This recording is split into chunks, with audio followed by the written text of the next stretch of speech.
नमस्कार मित्रों। आज कन्या राशि का भविष्य फल बतलाएंगे। आजकल कन्या राशि बहुत अच्छी चल रही है। इससे पूर्व भगवान श्री कृष्ण का ध्यान कीजिए। भगवान कृष्ण गीता में अर्जुन को क्या कहते हैं? सर्वान् धर्मान् परित्यज्य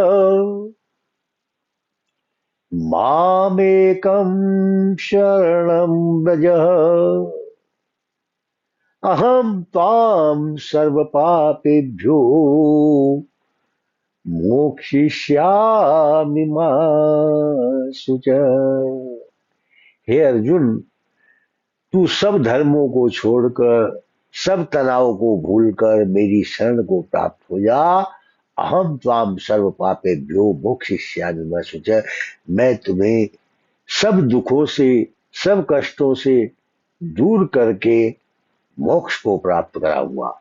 इसलिए आप भी श्री कृष्णाय वयम नमः, जब कोई संकट आपत्ति हो भगवान कृष्ण की शरणागत हो जाओ। चलिए बात करते हैं कन्या राशि की। वैसे तो सभी राशियां महत्वपूर्ण होती हैं, लेकिन जब गोचर ग्रह, जिसको ट्रांजिट मोशन कहते हैं, तो जब गोचर ग्रह चलते हैं, जिसके भाग्य स्थान पर पांच पांच ग्रह या चार चार ग्रह होते हैं, वह बड़ी प्रभावशाली महत्वपूर्ण राशि होती है। और वह राशि आजकल कौन बनी हुई है? कन्या राशि।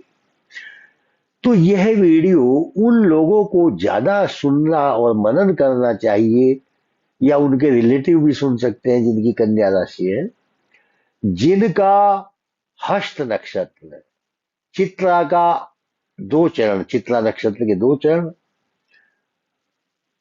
हस्त चित्रा के चरण और उत्तरा फाल्गुनी जो नक्षत्र वाले हैं, उनकी कन्या राशि होती है।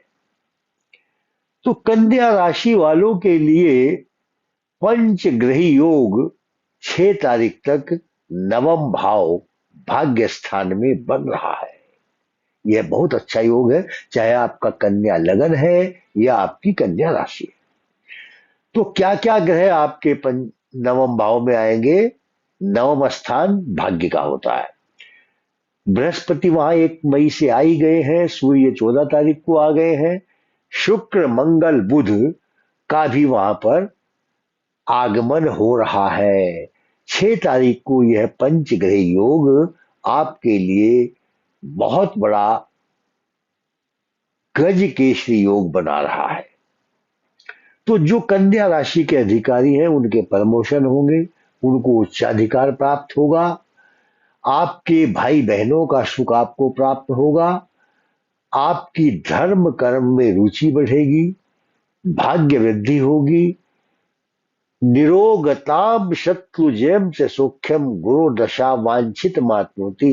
पिछले कुछ समय से जो आप मनोरथ लिए हुए घूम रहे थे कि मकान बनाएंगे, गाड़ी खरीदेंगे, बच्चों के विवाह करेंगे, वह सब शुभ संकल्प नवम स्थान में गुरु आने से पूर्ण होंगे। जिनके संतान विवाह के योग्य होगी, उनके विवाह होंगे। जिनकी पहले से योजना चल रही होगी कि हम मकान बनाएंगे, उनका भवन निर्माण होगा।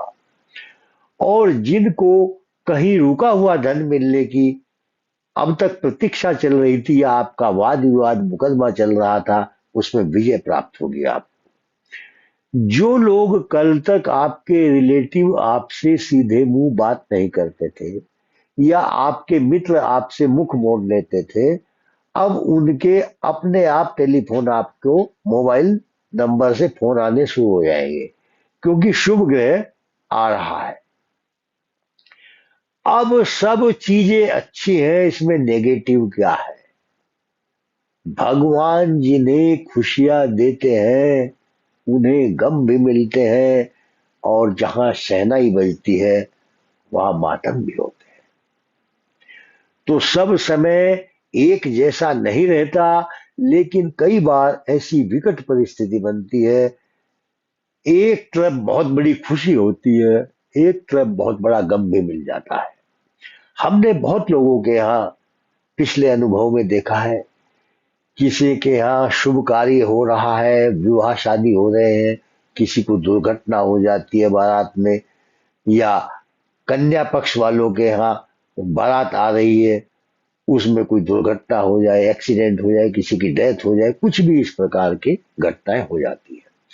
क्योंकि इन सब घटनाक्रम को करने वाला जो पाप ग्रह है कन्या लगन और कन्या राशि के लिए, राशि में केतु, आपके सप्तम राहु, अभी 1 तारीख तक मंगल भी वहां है, उसके बाद वो मंगल आपको अष्टम भाव में आ जाएंगे। तो तब तक आपको सचेत भी रहना है। यदि आप खुद ड्राइविंग करते हैं, you should be careful. Vertigo, देखिए अष्टम मंगल जब आता है, यह चक्कर लाता है। चक्कर का मतलब वर्टिगो, सर में सर घूमना, आश्चर्यचकित बातें सुनने को मिलनी। अब इसका ज्यादा प्रभाव किस क्षेत्र में पड़ेगा? राहु केतु और मंगल का। तो जब राहु केतु 180 डिग्री पर कन्या और मीन दोनों राशि पर चल रहे हैं, मीन राशि पर क्या है? राहु, कन्या पर हुआ केतु, चाहे वो मीन राशि वाले हैं या कन्या राशि वाले हैं, पति पत्नी के बीच में वैमनस्य हो जाता है, गलतफहमी हो जाती है। किसी स्त्री के ऐसे एविडेंस पकड़े जाते हैं मोबाइल में कि तुमने किसी पर पुरुष से बात की है, उससे वाद विवाद यहाँ तक बढ़ जाता है कि जिसका मैं वर्णन नहीं करना चाहता। हर व्यक्ति समझदार है, तो आपको बचना है। यदि आप स्त्री हैं तो पर पुरुषों से लिमिट में बात करें, और यदि आप पुरुष हैं तो आप भी किसी अन्य महिला से बहुत रिजर्व रह करके वार्तालाप करें। क्योंकि ज्यादातर गृहस्थियों में वाद विवाद कब होते हैं? जब, ग्रहों के अनुसार मैं बता रहा हूं, जब किसी की राशि पर शनि आता है, वो 7वें घर को देखता है, उसके ऊपर एक पाप ग्रह की दृष्टि और होती है, या राहु केतु डिफरेंस लाते हैं मन में, वहम पैदा करते हैं, और इस प्रकार की टेंडेंसी भी होती है, पति पत्नी को अलग अलग रहना, खाना, सोना पड़ जाता है। तो जिनकी कुंडली में कन्या लगन है और कन्या का केतु भी है, या कन्या लगन में मंगल है और उसके सामने शनि है, ऐसे कन्या लगन और मीन लगन वालों के दाम्पत्य जीवन के लिए कष्टप्रद समय आ रहा है।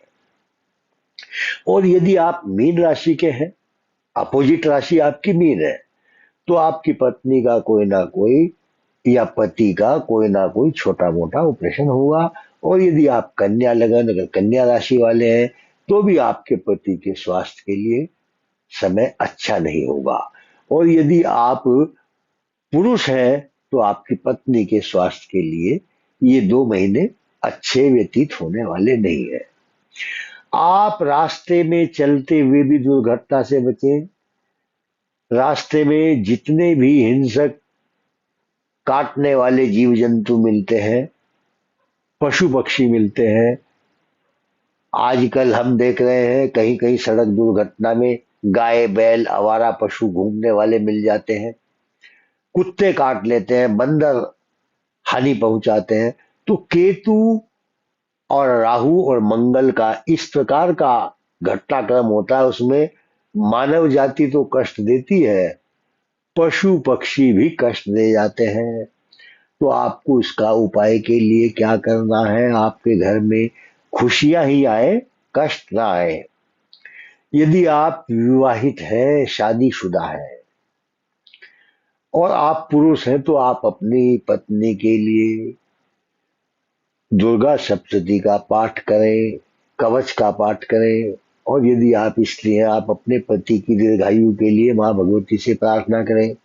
अर्घलाक्षी स्त्रोत में एक मंत्र आता है, देहि सौभाग्यम आरोग्यम, देहि मे परमं सुखम, रूपम देहि जयम देहि, यशो देहि दुषो देहि। और जो पुरुष वर्ग लोग हैं अपनी पत्नी के लिए पत्नीम मनोरमां देहि मनोव्यक्तानुसारिणीम तारिणीम दुर्ग संसार सागर से कुलोद्भवाम। यह मंत्र उनके लिए भी एप्लीकेबल होगा। देखिए कन्या राशि और मीन राशि वालों के विवाह में भी बाधा चल रही है। जो अविवाहित है, भले ही आपका नवम स्थान पर गुरु सूर्य आदि आ गए हैं, लेकिन मैरिज लाइफ को बनने में अभी भी बाधा उत्पन्न हो रही है। और यदि आप उस बाधा को हटाना चाहते हैं तो राहु केतु की शांति अपने कुल पुरोहित से अवश्य कराएं और बृहस्पति का व्रत करें, दान करें। ऐसा करने से आपके घर में मंगल कार्य होंगे, विवाह होगा और जिनके घर संतान नहीं होगी संतान की प्राप्ति होगी। इस वीडियो में इतना ही और मित्रों आपसे आग्रह करता हूं, इस वीडियो को यदि आपको अच्छा लगा हो अधिक से अधिक लोगों को शेयर करें, लाइक करें, सब्सक्राइब करें। धन्यवाद।